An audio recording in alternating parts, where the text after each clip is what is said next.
So, are you one of those people who love your job but hate the environment?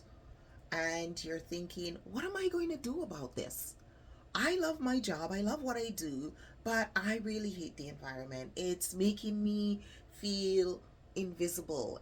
I don't feel like I belong here.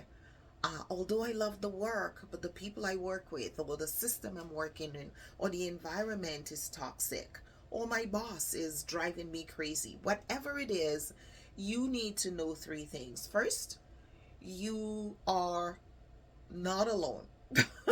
I have heard that so many times. In my 28 years of working with people in organizations, working with employees, working with leaders, and high achieving professionals, I hear this complaint over and over again. So, first, remember that when you are in a working situation where you hate your job, or you don't like your job, or you don't like the people you work with, or even just the environment, you are stretching your nervous system. It puts a lot of tension on your nervous system.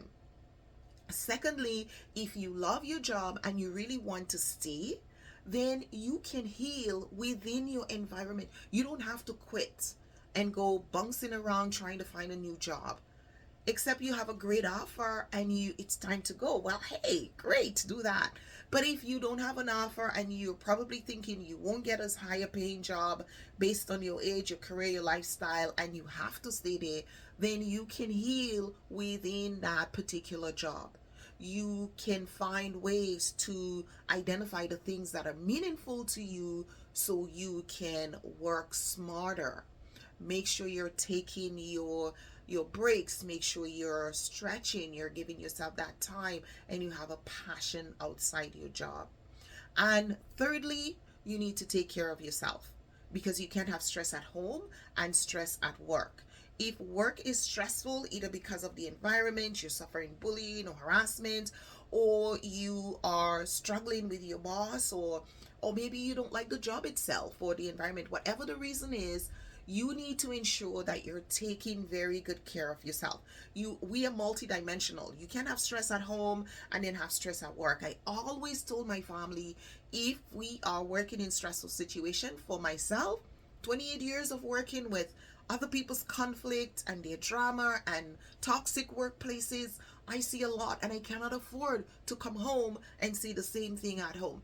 So I've always said to my husband, and my husband also worked in first response. So we both needed, and we had to come up with an agreement that we can't have drama at home because we deal with it on the street. So when we come home from our work has to be peaceful, it has to be contented, we have to make each other first, and then we are going to be able to be resilient so we can work and we can fulfill our jobs and put in 100% at work because we're filling up at home. So create an agreement with your partner or those you live with and say, hey, this is what I'm doing at work. How can we make home the place where I'm filled up, the place where I can heal, the place where I can feel comfortable, where I feel safe? So you need to have that, because that will give your nervous system the space to rest and to recoup. Because when you are in stress, it affects you at a deep level. Your entire nervous system, your breath, your all of those pieces are part of what happens when we're under stress. So your skin, everything in your body is going to be alert with the stress. So think about those 3 points. You can heal at work. Your nervous system is being stretched, and so you have to release it. And thirdly, you need to have a healthy work environment. If you can't have that, you need to have a healthy home environment. So work from you within your sphere of influence. Where do you have the most control? Ensure that that area of your life is doing well. Because when I work with employees and they're falling apart at home and falling apart at work, then there's no escape. Your nervous system doesn't get to rest. You're always on that high alert, and you're always agitated, and no wonder we're falling apart, and mental health is becoming an issue. You have to have a safe place where you can peacefully relax, where you can work with someone, where you have good relations. That is very important. So go ahead, make that agreement with your partner today, your spouse, your children, wherever you are. And my kids knew. My kids were little when I started my business. My daughter was 10. My son was newly born. He was a young kid. And so from they were growing up, we always had that conversation. No drama at home, because you have drama at school, daddy have drama at work, and mommy have drama at work. So at home, no drama. We can talk about something. If we need to cry, we cry, but we also talk, we move on, and we stay well, and we stay together, we stay connected, and we're always communicating, because that is in a healthy way. And it doesn't mean we're perfect. We can have the occasional slip up, but we need to apologize, we need to get back on track, and we need to start over.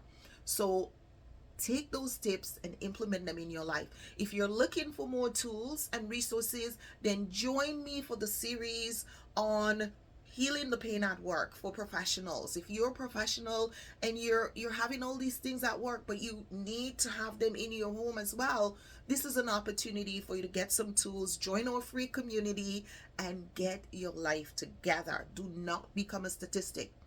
Too many of us wait until things are falling apart, either in our life or in our health, to start putting things back together. You need to start now to put things together, so that you are not in crisis. And that if something actually happens, you already have structure in place, and your life is okay, that you can actually be able to bounce back and be resilient as we want to be. Let's build your own personal resilience ecosystem, so you can work well, live well, and play well.